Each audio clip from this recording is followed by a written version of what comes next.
Rainbow, I mean, you obviously had a number of your songs recorded by Ritchie Blackmore and company and all became big hits. And we'll start with Since You've Been Gone. I mean, you first recorded that in 76. And as you said a couple of moments ago, it took a few years for someone else to do it. It became a big hit as well. But Yeah. um, how did how did that one come about? I mean, when did you first hear that Rainbow were going to take up that song?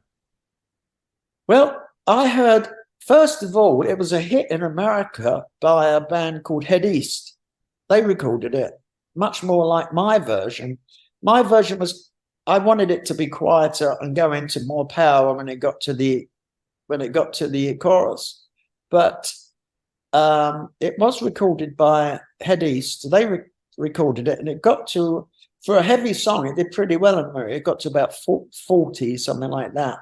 But they supported Rainbow on the tour of America. Oh, okay.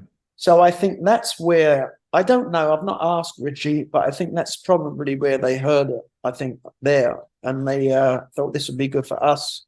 And it was, you know. Very good. Very good. Yeah. And Sherry Curry had a version as well, which did well in America. And so in terms of the Rainbow version itself, I mean, when did you get to hear it? Did you get to hear it before it was released? And what was your thoughts on their version? I don't remember hearing it before it was released. I remember hearing it on the radio and thinking it sounded really good, really strong. You know, Graham's got a very strong voice. And I knew somebody told me they'd been to Sweet Silence, a studio in Copenhagen, and put it down. And I was very impressed with the sound, very impressed with, the actual performance. With that Cozy Powell on the drums as well, it's really powerful. Absolutely. And Yeah. the legacy of that song is just incredible as well, isn't it? It's still being used in popular culture today. So how do you feel when you turn on the TV or go to the cinema or you just open something on your phone and there it is playing? Well, I love the version that's in Guardians of the Galaxy. It's amazing, and you realize I'd listened to it. I thought, what are they doing with this song? You realize that the actual meter of the song as it goes down in steps, it's half the time.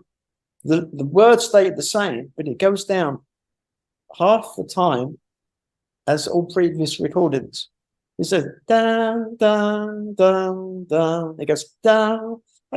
I get the same old dream down, the same time every night down.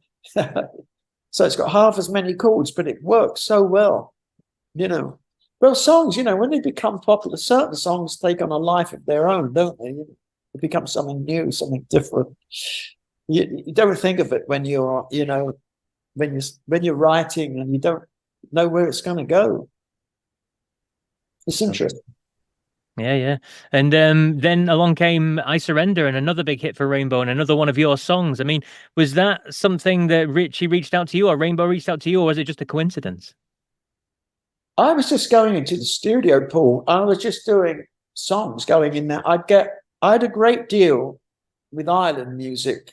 I had a great deal because part of the contract, because I was getting success, they were allowing me to sort of get whatever I wanted. They would hire the studio for me to go and do 3 songs, and I would do 3 songs, and but I'd always go in with 3 songs, and I would say to them, I want a Marshall 200 head. I only need one cabinet, 4 speakers basically. Sometimes I needed a drum kit. Sometimes I needed all sorts of instruments, so I had a great deal with them and they paid for everything.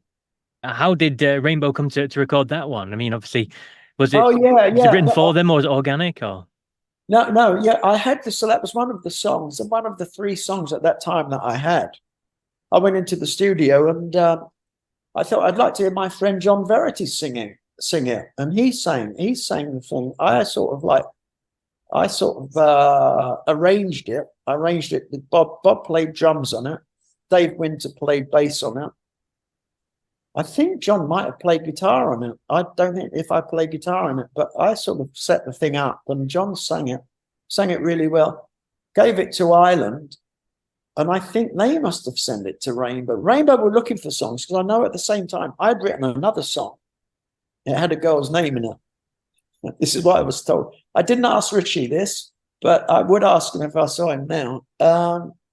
It had a girl's name, and he apparently said, I don't want to do a song with a girl's name in it. So I nearly had two there, but it was a very strong song. It was called Madeline. Ah. Like very French chords. Oh, Madeline, what am I going to do without your love? It was one of those kind of things, you know. So did you have conversations with Ritchie Blackmore about these songs at the time, before, after? No, I spoke to Ritchie about 5 years ago when they came to the O2, 5 or 6 years ago, 5 or 6 years ago. They came to the O2 to play. I mean, they sold out the O2. It was amazing. I got there and they were on stage just doing a sound, not doing a sound, well, you know, just arranging songs and things on the stage. I sat a long way down the auditorium, so they didn't know I was there anyway. And I just sat in the stalls listening to it, you know. I was with a friend who said to me, after about an hour of listening to the stuff, he said to me, he said, don't you think you ought to go and make yourself a scene? So I walked on the stage, you know, it's lovely. And I'd never knew Ritchie before that. No, everyone said, I can't believe that you did. Well, I knew of him before because he was in a band. He was in a band in the 60s that used to back Screaming Lord Sutch. He was also like a session player at Joe Meek's studio in London. And he also played in with Chas Hodges, Billy Kye, Bobby Graham, in the Stormers. Well, the Stormers and the Outlaws asked me to be in their band before Ritchie. And I turned it down because I was in a band with all my friends, you know, my really good friends. But they wanted me to be in the band. And Ritchie ended up being the guitar player in the band. So I've stood on the stage and we had a really good chat about things, but sort of superficial things, really, you know, that nothing important. But you know, good, you know, a good chat. It was nice to speak to him. Oh, so it's fascinating because obviously the likes of Since You've Been Gone and I Surrender are huge hits for the band commercially, the biggest they got here in the UK. So I always wondered if there was another link between the two of you and whether he ever tapped you up again in future and asked for anything else going forward. Well, I did say to him before, he was waiting to go on the stage and I was chatting to him behind the stage, waiting to go through the, basically through the curtains walk on the stage at the back. And he said to a guy that we were with, he said, you know, he said, I have to do this, go on the road now. You know, the way to get these kind of audiences, what he meant was big audiences. The way to get big audiences, I have to go on the road and play and play for months and years really. Or you've got to get a song from this man. That was me, which was really nice. And so he said, if you can get a song from this man, and it's that kind of stuff. So when we were on our own again, and he said something, I said, well, do you want another song? Because now he's in a band called Blackmore's Night, which is like medieval, you know. Yeah. And I said, do you want another song then? And he went, okay. And I said, what, do you want rock or do you want medieval? And he said, he sort of had a smile and he went, medieval. So I never wrote it. I could write it. I could write it, but I didn't know how serious he was. I thought, I'm not going to write this if he wants to. Funnily enough, Ronnie Romero, his singer now, was there that night. And he's just been in touch with me last week and the week before. And he wants a song. He wants a song for his album. He's touring the world at the moment with his band.